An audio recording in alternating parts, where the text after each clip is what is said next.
Agora, vamos deixar de lado as considerações a respeito da falsa interpretação da profecia em epígrafe, para fazermos uma análise mais profunda do capítulo 8 de Daniel. Podemos dizer que o referido capítulo de Daniel é palco de uma evolução profética, que objetiva não só dar sentido aos capítulos 2 e 7 de Daniel, quanto aos impérios mundiais que se levantariam, mas, principalmente levar-nos ao tempo em que o Messias promoveria sua obra redentora no planeta Terra, a fim de que seu povo pudesse reconhecê-lo quando ele se apresentasse ao mundo. Não obstante, ele veio para o que era seu, e os seus não o receberam. Vejamos então como se dá essa evolução profética quanto ao surgimento dos 4 impérios mundiais. Através dos capítulos 2 e 7 de Daniel, podemos saber que o profeta já havia sido informado pelo Altíssimo quanto ao surgimento dos 4 impérios mundiais que se levantariam no mundo, a saber, Babilônia era o primeiro império mundial, o qual foi representado pela cabeça de ouro da estátua, vista por Nabucodonosor, em seu sonho, em Daniel 2, e também pelo leão, o primeiro animal que subia do grande mar, de Daniel 7. Antes mesmo do início da visão que estava sendo apresentada ao profeta Daniel no capítulo 8, ele já tinha ciência que surgiriam outros 3 impérios mundiais. No entanto, a ele, até então, não havia sido dado ainda a informação de quais seriam as nações que comporiam os próximos impérios que se levantariam.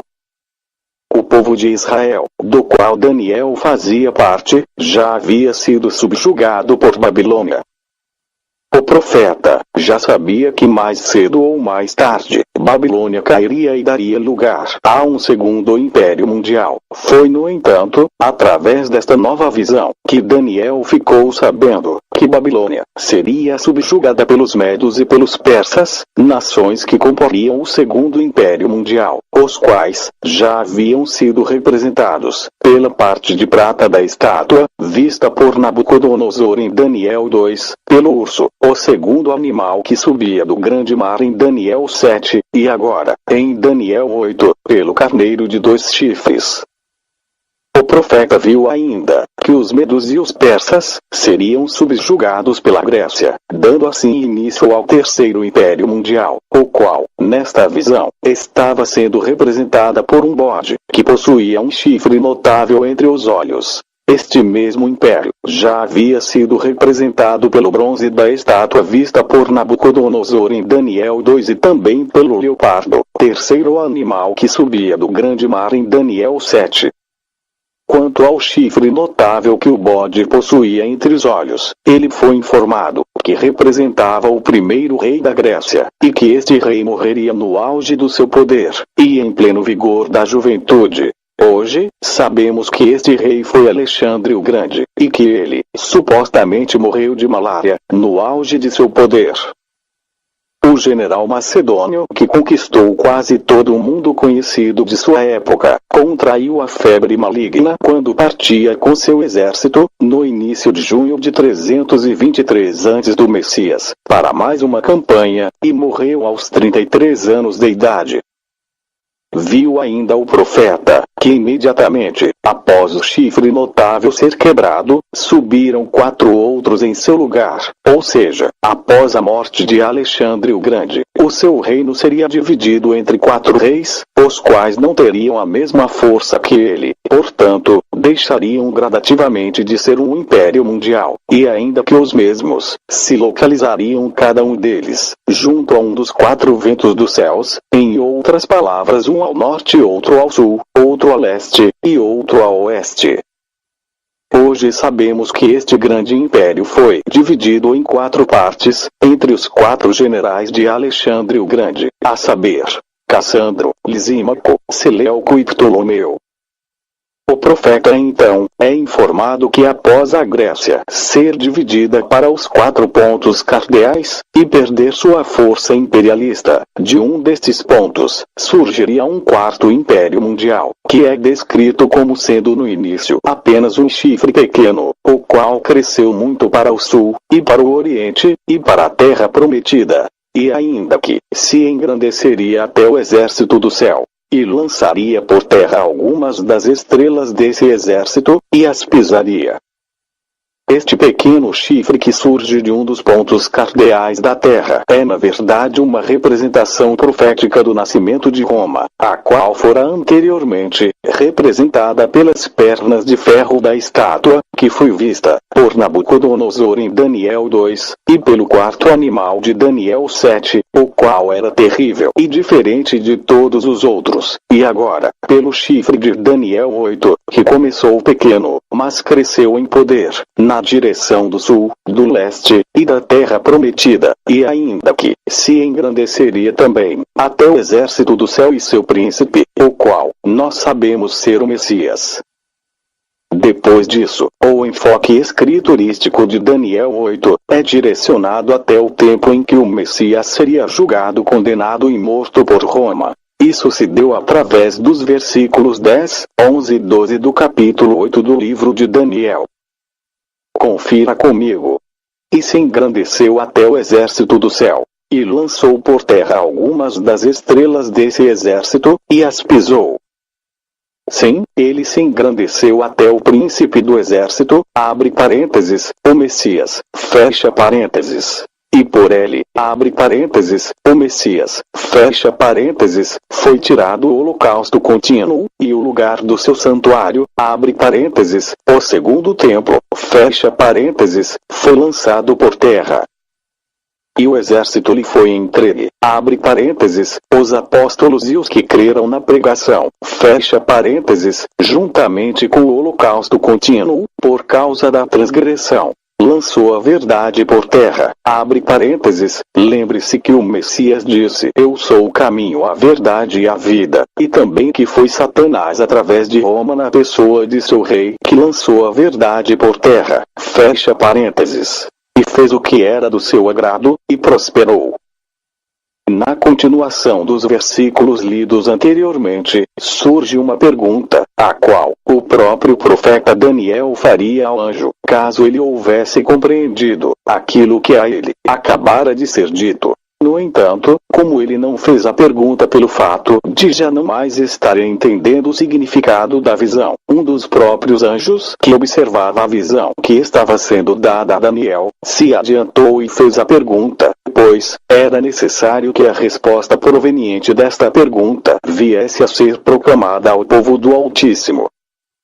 Esta pergunta feita por um santo, abre parênteses, um anjo, fecha parênteses, a outro santo, abre parênteses, outro anjo, fecha parênteses, refere-se a um certo período de tempo, após o qual o exército do príncipe do céu, a saber, do Messias, seria pisado e o seu santuário seria destruído.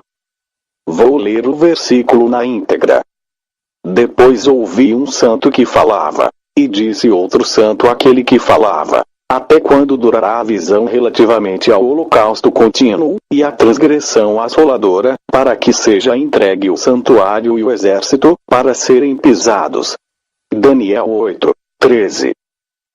Agora, vamos rever o mesmo versículo em uma outra versão de tradução, a qual já foi lida a princípio deste vídeo. Depois, ouvi um santo que falava, e disse outro santo àquele que falava, até quando durará a visão do contínuo sacrifício e da transgressão assoladora, para que seja entregue o santuário e o exército, a fim de serem pisados?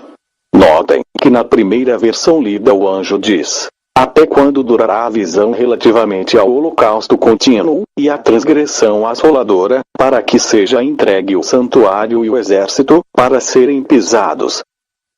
Já na outra versão o anjo diz, até quando durará a visão do contínuo sacrifício, e da transgressão assoladora para que seja entregue o santuário e o exército, a fim de serem pisados. Isso nos faz entender perfeitamente que a visão está relacionada a uma certa contagem de tempo, que é relativa ao holocausto contínuo, e a uma transgressão assoladora. E que, após esta contagem de tempo se cumprir, o santuário e o exército seriam entregues para serem pisados. Conforme as orientações dadas pelo Altíssimo a Moisés, os sacerdotes levitas de Israel deveriam efetuar 2 holocaustos por dia, a saber, um pela manhã e outro pela tarde. Esses holocaustos eram intitulados de holocaustos contínuos, ou de holocaustos da manhã e holocaustos da tarde. Sabemos também que o profeta Isaías profetizou muitíssimas coisas concernentes ao Messias e sua obra. Vejamos o que ele profetizou sobre a traição que o Messias sofreria. Os teus filhos pressurosamente virão, mas os teus destruidores e os teus assoladores sairão do meio de ti. Isaías 49, 17. Diante da análise até agora promovida, podemos notar que antes de que o santuário fosse destruído, e o exército do Messias fosse entregue para ser pisado, dá-se um certo período relacionado com o holocausto contínuo e uma transgressão denominada de assoladora.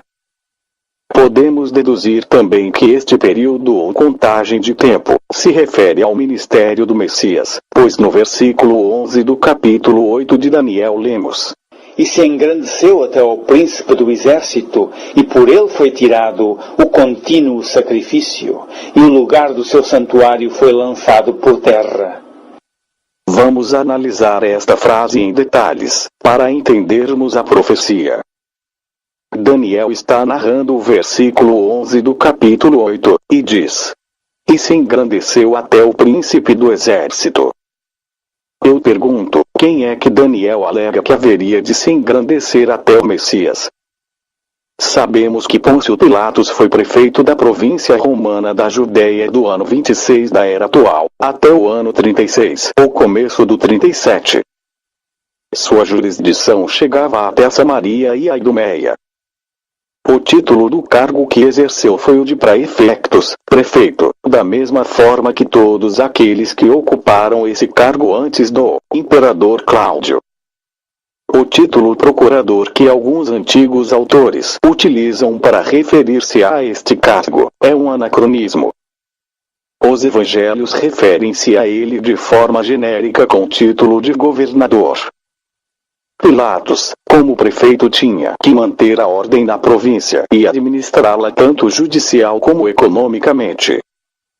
Ele, como representante legal de Roma em sua província, foi também o juiz que, de acordo com as Escrituras, julgou e condenou o Messias à morte na cruz, a pedido do sumo sacerdote de Israel. Apesar de Pôncio Pilatos não haver encontrado nenhuma culpa no Messias, condenou-o a si mesmo. Vejamos agora um trecho das Escrituras sobre o julgamento do Messias. Disse-lhe então Pilatos: Não me respondes? Não sabes que tenho autoridade para te soltar, e autoridade para te crucificar? João 19:10. Voltando à minha pergunta, quem se engrandeceu até o Messias? Vemos que a resposta é: foi o Império Romano que se engrandeceu até o Messias, através de Pilatos, que era o seu representante legal. Após Daniel narrar, e se engrandeceu até o príncipe do exército, ele declara: e por ele foi tirado o contínuo sacrifício. Volto eu a perguntar: quem é que Daniel declara haver tirado o contínuo sacrifício? O príncipe do exército ou Roma? Resposta: é óbvio que Daniel está falando do Messias, pois, se assim não fora, ele não terminaria a frase com a seguinte declaração: e o lugar do seu santuário foi lançado por terra. Sabemos que o santuário não pertencia a Roma e sim ao pai do Messias. Lembrem-se do que está escrito em Lucas 19, 45 e 46. Então, entrando ele no templo, começou a expulsar os que ali vendiam, dizendo-lhes: está escrito, a minha casa será casa de oração. Vós, porém, a fizestes covil de salteadores.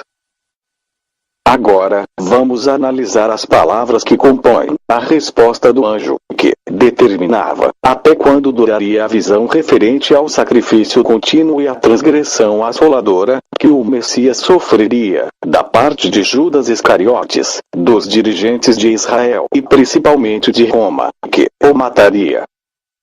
Período este após o qual o exército e o santuário do Altíssimo seriam pisados. Ele me respondeu: até 2300 tardes e manhãs. Então o santuário será purificado. Daniel 8:14. Agora, vamos deixar de lado as considerações a respeito da falsa interpretação da profecia em epígrafe, para fazermos uma análise mais profunda do capítulo 8 de Daniel. Podemos dizer que o referido capítulo de Daniel é palco de uma evolução profética, que objetiva não só dar sentido aos capítulos 2 e ciência, que surgiriam outros 3 impérios mundiais. No entanto, a ele, até então, não havia sido dado ainda a informação de quais seriam as nações que comporiam os próximos impérios que se levantariam. O povo de Israel, do qual Daniel fazia parte, já havia sido subjugado por o primeiro império mundial, o qual foi representado pela cabeça de ouro da estátua, vista por Nabucodonosor, em seu sonho, em Daniel 2, e também pelo leão, o primeiro animal que subia do grande mar, de Daniel 7. Antes mesmo do início da visão que estava sendo apresentada ao profeta Daniel no capítulo 8, ele já tinha 7 de Daniel, quanto aos impérios mundiais que se levantariam, mas, principalmente levar-nos ao tempo em que o Messias promoveria sua obra redentora no planeta Terra, a fim de que seu povo pudesse reconhecê-lo quando ele se apresentasse ao mundo. Não obstante, ele veio para o que era seu, e os seus não o receberam. Vejamos então como se dá essa evolução profética quanto ao surgimento dos 4 impérios mundiais. Através dos capítulos 2 e 7 de Daniel, podemos saber que o profeta já havia sido informado pelo Altíssimo quanto ao surgimento dos 4 impérios mundiais que se levantariam no mundo, a saber, Babilônia era